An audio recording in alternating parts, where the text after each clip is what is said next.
Jesus é o Senhor, irmãos. Louvado seja o Senhor por mais uma mensagem. Essa mensagem é a continuação da mensagem anterior, liberada pelo nosso irmão Roque, cujo tema da mensagem é a meta do chamamento de Deus. Então, essa é a segunda parte dessa mensagem, a meta do chamamento de Deus. Vamos orar um pouco. Senhor, nós te louvamos, te agradecemos, pedimos a tua bênção, Senhor, para essa palavra, que ela possa falar ao nosso coração, que ela possa, Senhor, suprir as nossas necessidades, que o Senhor use a tua palavra, Senhor, para atingir o objetivo que o Senhor quer para nós. Possamos ter uma visão clara da importância do nosso chamamento. Senhor Jesus, abre nossos olhos, fala conosco, em teu nome, Jesus. Amém. Aleluia. Então, a Bíblia nos mostra que há um chamamento de Deus para cada um de nós. Mas também a Bíblia nos revela que esse chamamento de Deus tem um objetivo. Ele nos chama para uma meta, ele nos chama para um objetivo. E em Romanos, capítulo 1, você pode abrir aí, versículo 6, nós vamos ler daqui a pouco. Esse versículo vai nos mostrar um dos primeiros objetivos do chamamento de Deus. Na verdade, nessa mensagem eu quero abordar os vários objetivos, ou seja, os vários aspectos do chamamento de Deus. Então, vamos ver o primeiro aspecto do chamamento de Deus. Está em Romanos 1,6. Diz assim: de cujo número sois também vós chamados para serdes de Jesus Cristo. Então, o primeiro aspecto do chamamento de Deus é que ele nos chama para nós sermos dele. Aleluia. Nós sermos do Senhor. Que maravilha, né? Então, nós fomos chamados para ser do Senhor. Quando você pergunta ao Senhor, Senhor, por que o Senhor me chamou? Ele vai dizer, para você ser meu. Aleluia. Né? Então, você deve se alegrar, porque em meio a tantas pessoas, a bilhões de pessoas que existem, né, nesse mundo, milhões de pessoas na Terra, Deus chamou você, Deus chamou a mim, Deus nos chamou. Então é motivo de nós ficarmos alegres, ficarmos felizes, né, por esse chamamento de Deus. E não somente Deus nos chamou para sermos dele, né, mas no versículo seguinte de Romanos capítulo 1, o versículo 7, diz: a todos os amados de Deus que estais em Roma, chamados para ser de santo. Até aqui. Então, um outro aspecto do chamamento de Deus é que ele nos chamou para sermos santos ao Senhor Jesus. E a palavra santo significa separado, né? Santo é separado. Ser santo é ser diferente das pessoas comuns, né? É ser separado, né? Alguém que foi separado, que foi purificado, santificado, separado das coisas comuns, das coisas terrenas. Então, o Senhor também, ele não só nos chamou para ele, mas nos chamou para sermos santos. Por isso a Bíblia fala, né? O Senhor diz, sede santo, porque eu sou santo. Senhor Jesus. Então, principalmente para vocês, jovens, né? Estão aqui no seu dia a dia, vocês vão ouvir sempre um chamamento do mundo para vocês. Sempre você vai ouvir, né, vai receber o chamamento, o mundo te chamando. Dia a dia o mundo vai te chamar. Mas cada vez que o mundo te chamar, você deve dizer, e você deve lembrar, você deve dizer, eu já fui chamado pelo Senhor. Você deve lembrar do que o Senhor fala em Romanos 1,6, que ele é o Senhor que te chama para ele. Né? Então você deve dizer, eu já recebi um chamamento, eu sou do Senhor, eu sou separado, eu sou diferente das coisas comuns e das coisas terrenas e das coisas mundanas. Eu sou santo, separado, Senhor Jesus. Se você tiver essa consciência, você vai ser guardado do pecado, você vai ser guardado do mundo. Não somente os jovens, mas todos nós seremos guardados do pecado e do mundo. Então, nós fomos chamados para ser santo. E em Romanos, capítulo 8, continuando em Romanos, capítulo 8, o versículo 28, você pode acompanhar aí, 8:28, diz assim: sabendo que todas as coisas cooperam para o bem daqueles que amam a Deus, daqueles que são chamados segundo o seu propósito. Então, todas as coisas cooperam para o bem daqueles que amam a Deus, daqueles que são chamados segundo o seu propósito. Então, guarde essa palavra, chamado segundo o seu propósito. E vamos abrir em 1 Coríntios 1:1. Abra aí, 1 Coríntios 1:1.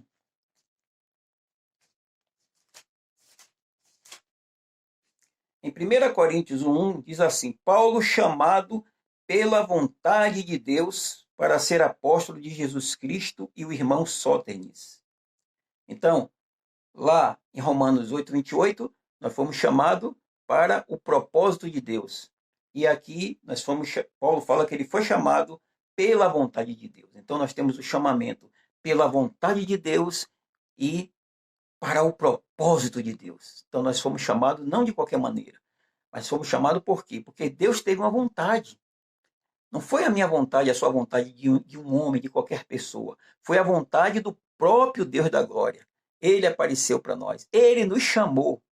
E o Deus que nos chama, ele tem um propósito para nós no seu chamamento.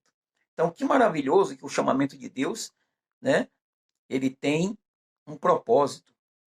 E esse propósito é segundo a sua vontade. Senhor Jesus.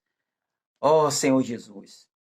Por isso, irmãos, nós precisamos perceber que uma vez que nós fomos chamados segundo o propósito de Deus, segundo a vontade de Deus, nós não devemos, na verdade, deixar de apreciar isso, né? Nós não devemos deixar que a nossa vida seja uma vida de qualquer maneira, né? Não podemos desperdiçar, vamos dizer, a nossa vida e o que Deus preparou para nós. Não podemos. Nós precisamos guardar, cultivar o que Deus preparou para nós, porque Ele tem um propósito nesse chamamento. Nós temos que estar buscando satisfazer ou alcançar esse propósito que Deus tem por meio do seu chamamento. Mas um outro aspecto também do chamamento de Deus está em 1 Coríntios, ainda em 1 Coríntios, capítulo 1, versículo 9. E aí, diz assim: fiel é Deus pelo qual foste chamados à comunhão do seu Filho Jesus Cristo. Então, fiel é Deus pelo qual fostes chamado à comunhão do seu Filho Jesus Cristo. Então, nesse aspecto, nós vemos, de acordo com 1 Coríntios 9, que nós fomos chamados para ter comunhão com Deus, ter comunhão com Cristo. Nós fomos chamados, está bem claro, fomos chamados à comunhão do seu Filho. Ele nos chamou para a comunhão com Ele, a comunhão do seu Filho. Que coisa maravilhosa, né? E essa comunhão nós precisamos desenvolver constantemente, porque Deus nos chamou para a comunhão. É um dos aspectos do chamamento de Deus. Ele não só nos chamou para fazer isso, fazer aquilo, fazer obra, né? Fazer as coisas. Claro que a vida cristã tem dois aspectos. Tem um aspecto da vida, do desfrute, tem um aspecto da obra, né? Da incumbência, do realizar algo para Deus. Mas nós precisamos perceber esse aspecto da comunhão, do chamamento de Deus. A comunhão com Ele. Como nós temos dito em algumas mensagens, que Deus se agrada mais do que somos do que fazemos, né? Então, fazer obras é muito fácil, né? Fazer algo para Deus, as pessoas podem fazer, mas desenvolver uma vida de comunhão com Deus não é fácil. E é um desafio para cada um de nós. Enquanto estamos nessa quarentena, temos experimentado, né? Ter mais comunhão com Deus, se aproximar mais dele, estar sempre orando, ter um relógio de oração, né? Tem os momentos que a gente está ali lendo a Bíblia, orando, está intensificando, porque não estamos envolvidos com outras coisas, né? E facilita a nossa comunhão com Deus. Mas é um desafio para nós, quando voltarmos à nossa vida normal, então nós vamos ter esse desafio de manter a nossa comunhão com Deus, porque Deus anela pela nossa comunhão. Quando o homem caiu lá no Éden, ele perdeu a comunhão com Deus. E Deus, na verdade, sentiu a falta dessa comunhão. Deus quer ser íntimo nosso. Ele quer ter um relacionamento de amor. Por isso que nós vimos, né, que o Deus triuno, ele nos chamou à comunhão, né? Então, Deus nos chama à comunhão de seu Filho. Ele nos salvou para nos introduzir nessa comunhão maravilhosa. Que maravilha, né? Ó Senhor Jesus. Então, você foi chamado para a comunhão do Filho de Deus, para a comunhão também com o próprio Deus. Não é verdade? Senhor Jesus. E, às vezes, muitos problemas nos sobrevêm, né? Dificuldades, problemas, situações sobrevêm na nossa vida, e a gente, às vezes, não sabe por que esses problemas vêm na nossa vida, por que essas coisas estão acontecendo, essas dificuldades, né? Até mesmo, podemos dizer, essa pandemia toda acontecendo, né? Nós devemos ver em todas essas situações que, por trás de tudo isso, Deus é soberano. E Ele aproveita tudo isso para nós, na verdade, voltarmos até a nossa comunhão com Deus. Às vezes você está passando por um problema familiar, um problema social no trabalho, né?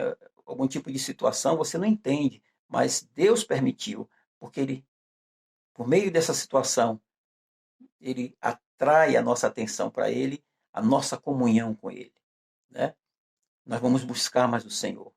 Até mesmo nós sabemos que quando estamos nos momentos mais difíceis da nossa vida, de mais tribulação, nos voltamos mais para o Senhor, não é verdade?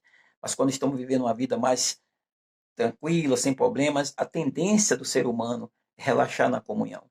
Então, às vezes, Deus permite sim que as tribulações cheguem até nós, mas para que desenvolvamos uma comunhão com Ele. Mas eu espero que não precise problema, né, para nós desenvolvermos a nossa comunhão com Deus. Que possamos desenvolver a nossa comunhão com Deus nesses momentos também normais, os momentos, né, onde não há problema, porque Deus nos chamou para a comunhão com Ele, né? E Ele espera de nós uma reação, uma atitude em nos aproximar dele e ter comunhão com Ele, como nós vimos, né, nas mensagens liberadas, né, pelo Instituto Vida para Todos, nossos irmãos falando de Moisés, né, estava sempre na comunhão, na intimidade com o Senhor.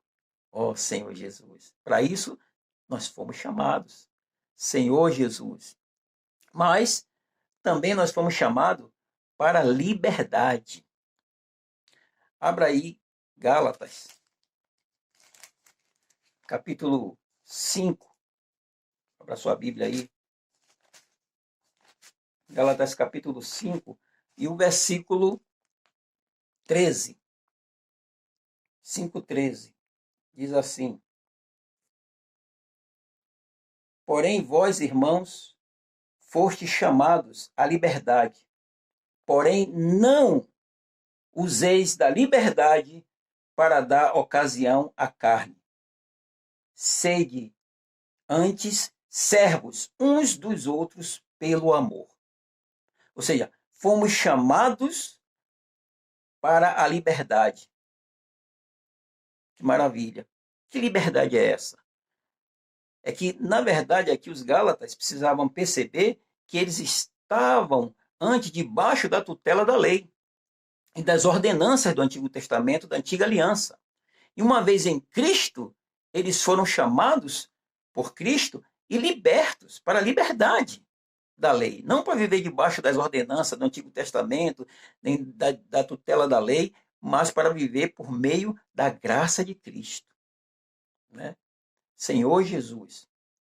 Então nós vemos, irmãos, que o Senhor ele nos chamou para que nós possamos ter uma vida de comunhão, uma vida livre, livre da lei, livre das ordenanças do Antigo Testamento. Ou seja, nós agora fomos introduzidos no ministério da nova aliança, que é o ministério do Espírito. E é Deus quem nos qualifica para viver esse ministério, de acordo com, como está aqui, né, em 2 Coríntios, capítulo 3, versículo 6, o qual nos habilitou para sermos ministros de uma nova aliança, não da letra, mas do Espírito, porque a letra mata, mas o Espírito vivifica, ou seja, dá vida. Então, a letra mata, o Espírito da vida. Então, Deus já nos libertou dessa lei, né? Dessa lei do Antigo Testamento, com suas ordenanças, da antiga aliança, nos introduziu numa nova aliança. Agora nós podemos ter comunhão com Deus. Podemos ser íntimos do Senhor. Podemos, na verdade, ter liberdade, né, para viver a nossa vida cristã. Porém, amados, nós não podemos usar dessa liberdade para dar ocasião à carne. É isso que fala lá em Gálatas, capítulo 5, e no versículo 13. Ele diz, né, porque vós, irmãos, foste chamados à liberdade, porém não usei da liberdade para dar ocasião à carne. Então não vamos usar da liberdade para dar ocasião à carne. Vamos usar a liberdade para buscar o Senhor, para desfrutar do Senhor, né? Usar a liberdade que Deus nos deu no Espírito, para vivermos por meio do Espírito. Por isso a Bíblia fala, aquele que se une ao Senhor é um espírito com ele. Então, os irmãos lá em Gálatas, Paulo está falando, vocês não foram libertos da lei, que trazia aquelas ordenanças, aquelas leis rigorosas, para viver agora, estou na graça, eu não preciso mais de lei, não preciso mais de mandamento. Não. Né? Você foi liberto da lei, você foi liberto das ordenanças, mas não para dar ocasião à carne. Se eu e você, se nós vivermos pelo Espírito, nós vamos viver uma vida em um padrão elevado, até mesmo muito mais do que a lei. Então não vamos usar da liberdade para dar ocasião à carne. Ah, não estou na era da lei, eu não estou na época da lei, eu estou no Novo Testamento, né? E aí usar essa liberdade para dar ocasião à carne. De maneira nenhuma. Se nós, como ministros da Nova Aliança, estamos no Espírito, nós estamos sendo preparados, habilitados para viver esse ministério do Espírito, da vida, esse ministério do Novo Testamento, da Nova Aliança, e agradar o coração do nosso Senhor, Senhor Jesus. E um outro aspecto do chamamento está em 1 Timóteo 6,12. Abra sua Bíblia aí.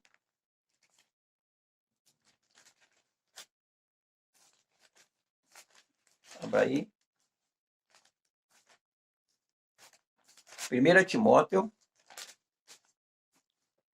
capítulo 6, versículo 12. Diz assim: combate o bom combate da fé, toma posse da vida eterna, para a qual também foste chamado, e de que fizeste a boa confissão perante muitas testemunhas. Toma posse da vida eterna, para a qual também foste chamado. Olha que Paulo está falando para Timóteo. Toma posse da vida eterna, para a qual também foste chamado. Então, irmãos, nós fomos chamados para a vida eterna. Por isso que o Evangelho de João 3,16 diz que Deus amou o mundo de tal maneira que deu seu Filho unigênito para que todo aquele que nele crê não pereça, mas tenha a vida eterna. Aleluia! Então, nós, queridos, precisamos perceber que nós fomos chamados à vida eterna. Né? Mais um versículo que comprova a nossa salvação. E essa salvação você não perde, é imperdível. Uma vez que fomos salvos para sempre. Uma vez que fomos salvos, o Senhor não voltará atrás na nossa salvação. Ah, mas se eu pecar, mas se um cristão cair, mas se um cristão deixar o Senhor Jesus for voltar para o mundo, perdeu a salvação? Não, salvação é imperdível.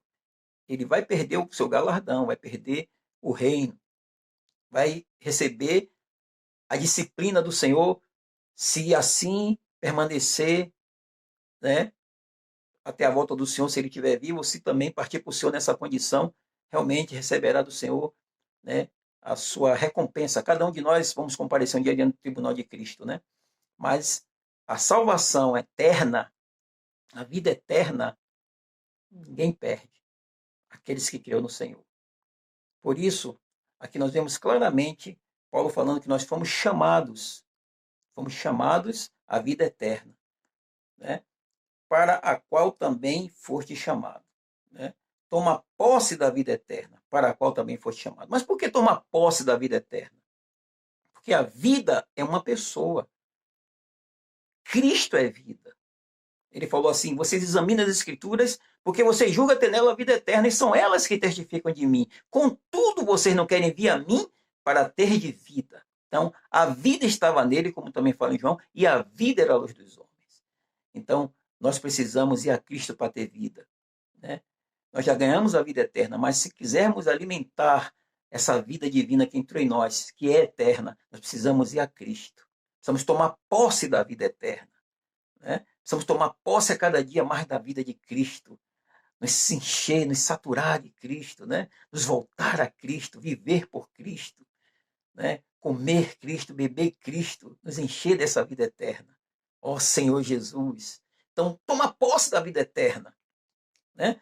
Às vezes nós estamos para baixo, estamos, né? Timóteo estava numa situação ali, sendo pressionado, estava para baixo, estava abatido, mas Paulo estava encorajando ele: ó Timóteo, né? Não só ele falou, reaviva o dom que é em ti, mas ele falou, tome posse da vida eterna. Ou seja, o que você recebeu dentro de você é grande, né? É uma vida, e é uma vida eterna.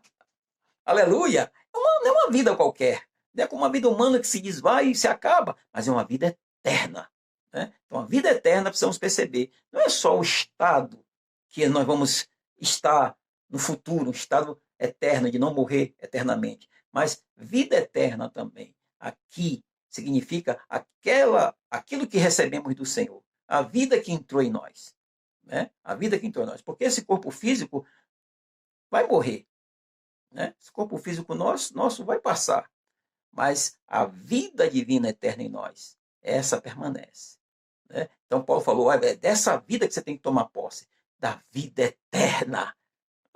Então não viva muito de uma maneira materialista, só olhando, né, a sua vida hoje aqui na terra. Você tem que andar na terra com os olhos nos céus, atentando, como disse a palavra, para as coisas que se não veem, porque as coisas que se veem são eternas, as coisas que se veem são terrenas, são passageiras, mas as coisas que se não veem são eternas.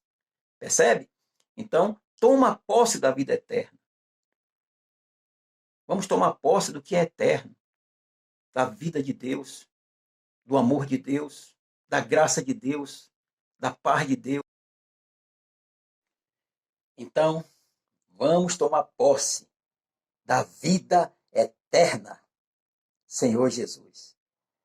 E um outro aspecto do nosso chamamento encontra-se aqui em Colossenses, capítulo 3, versículo 15. Diz assim: seja a paz de Cristo o árbitro em vosso coração, a qual também foste chamados em um só corpo, e sede agradecidos. Então fomos chamados para ter paz com o Senhor. Não só paz interior para nós, mas paz também para com Deus e paz também para com o próximo. Paz para com os irmãos. Fomos chamados em um só corpo. E sede agradecidos. Então, precisamos perceber que esse chamamento envolve uma vida de paz coletiva. Então não diga assim: eu estou em paz com Deus, eu não estou reunindo. Agora nós estamos nesse isolamento social, né, por causa dessa pandemia do coronavírus, mas esperamos que, em nome de Jesus, isso passe logo, para estarmos junto com os irmãos, nos abraçarmos, nos vermos face a face. Mas não podemos ter uma vida cristã, na verdade, isolada, né? A nossa vida cristã, deve ser uma vida cristã de muita comunhão com o corpo de Cristo. Precisamos ter paz uns com os outros. E precisamos, para isso, vivermos juntos.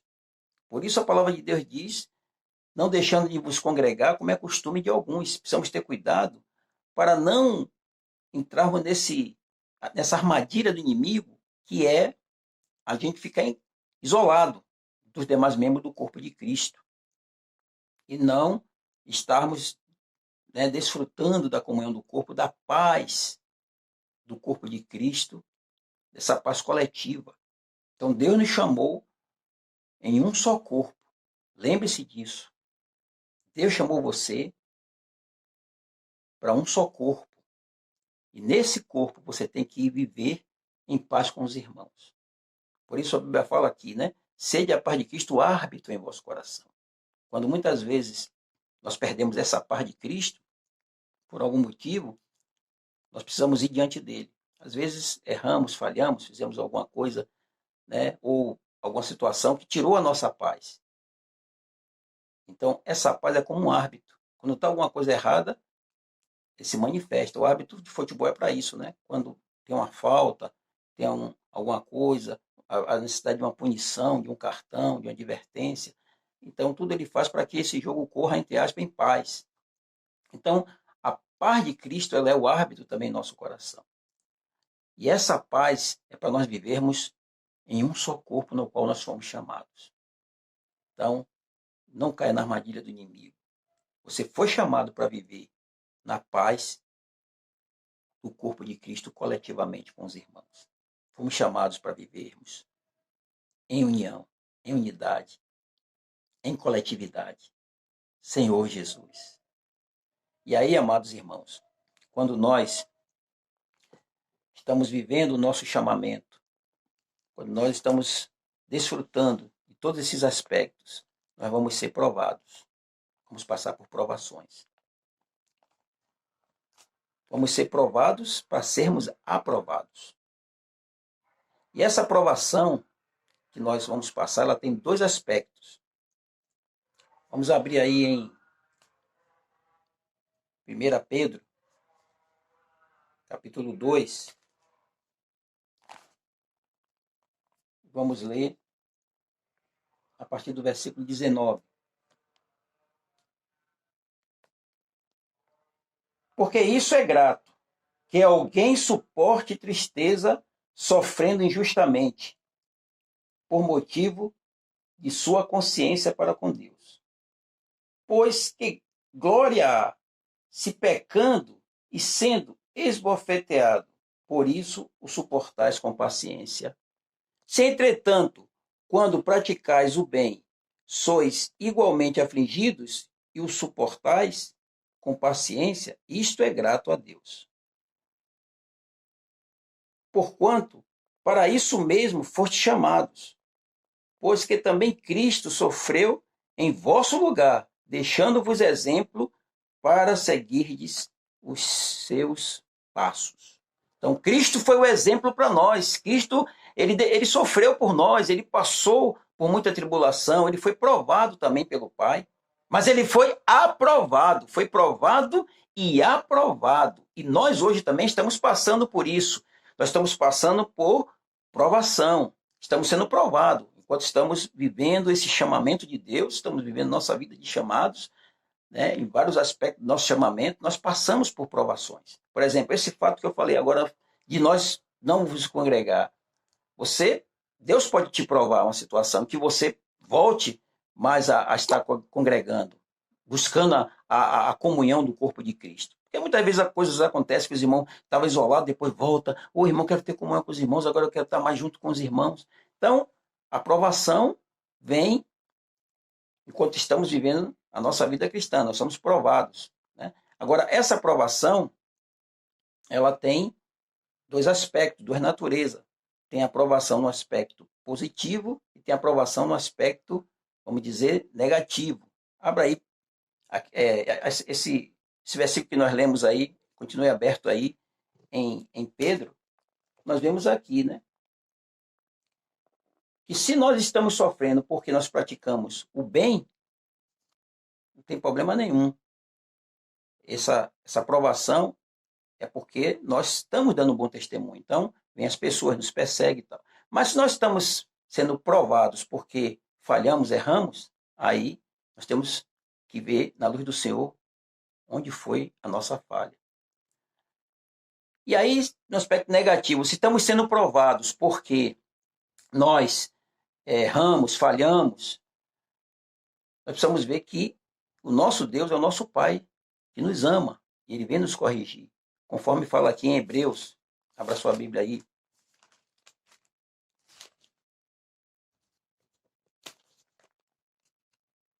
Hebreus capítulo 12, versículos 5 a 7.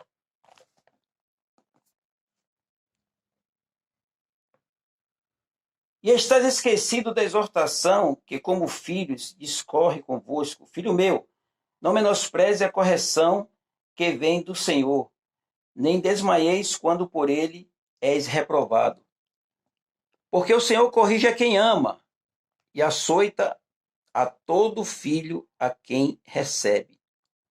É para a disciplina que perseverais. Deus vos trata como filho, pois que filho há que o pai não corrige? E o versículo 11.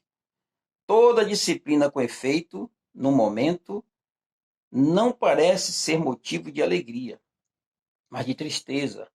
Ao depois, entretanto, produz fruto pacífico aos que têm sido por ela exercitados, fruto de justiça. Então, amados, o Pai nos ama e nos disciplina. Ele nos permite provação vir sobre nós, porque Ele quer nos corrigir. Ele quer nos disciplinar. Nossos pais não nos disciplinavam também do mesmo jeito do Senhor. Ele vem nos disciplinar para aproveitamento, para que depois dessa disciplina, quando você olhar para trás, puxa, foi-me bom ter acontecido isso, como fala o salmista, porque agora eu guardo a sua palavra. Foi-me bom ter passado por essa aprovação. Então, a aprovação ela tem um aspecto negativo, que é Deus nos disciplinando por causa dos nossos pecados, nossas falhas, nossos erros. Mas, vamos ver aqui também que as provações, elas também são testes pelos quais Deus permite que nós passemos. Por exemplo, Sadraque, Mesaque e Abidnego, jogados na fornalha de fogo. Né? Foi uma provação, Deus permitiu. São testes que Deus permite. Daniel, na cova dos leões.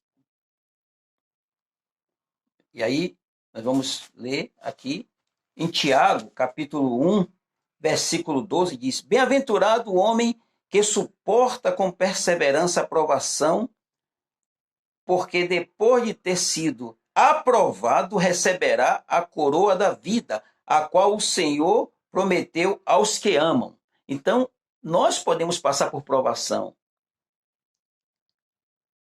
porque essas provações vão nos fortalecer. Quando nós sairmos dela, vamos sair mais fortalecidos, vamos sair mais voltados para o Senhor. Essas provações são necessárias nós passarmos por essa provação, porque essas provações, ela, na verdade, vai nos conduzir mais à presença do Senhor, vai nos fazer ser cristãos que têm mais experiências genuínas com Deus. Então, nós precisamos, por um lado, passar por essa provação. Essa provação, eu posso dizer, são provações que são necessárias na nossa vida. São testes que Deus permite para que nós passemos por esses testes. Mas nós temos que verificar a origem da aprovação. Senhor, por que eu estou passando por essa aprovação? É porque eu errei? É porque eu falhei? É porque eu pequei? É porque eu fiz alguma coisa que não estava correta e agora o Senhor está me provando, está, né, nessa situação toda, estou sendo provado por várias situações, está esse fogo ardente, destinado, como fala ali em Pedro, né, a provar-nos, como se alguma coisa estranha estivesse acontecendo. Então, nós temos que ver a origem de tudo isso. E aí, uma vez que nós fomos provados, esperamos que nós sejamos aprovados, para que nós possamos ser chamados para, vamos dizer, o último aspecto do chamamento de Deus, que é a meta de Deus. Abra aí sua Bíblia em Apocalipse. Apocalipse capítulo 19. Apocalipse 19 e o versículo 9. Então me falou o anjo: escreve, bem-aventurado aquele que são chamados à ceia das bodas do Cordeiro. Até esse ponto. Bem-aventurado aquele, bem-aventurado aqueles que são chamados à ceia das bodas do Cordeiro. Então, nós precisamos passar pelas provações para um dia estarmos nesse chamamento. Esse chamamento ainda não aconteceu. Ser chamado às bodas do Cordeiro. Vinde, bendito do meu Pai, entra no gozo do teu Senhor. Esse chamamento aí ainda não aconteceu. É a meta de Deus. É a meta do chamamento de Deus.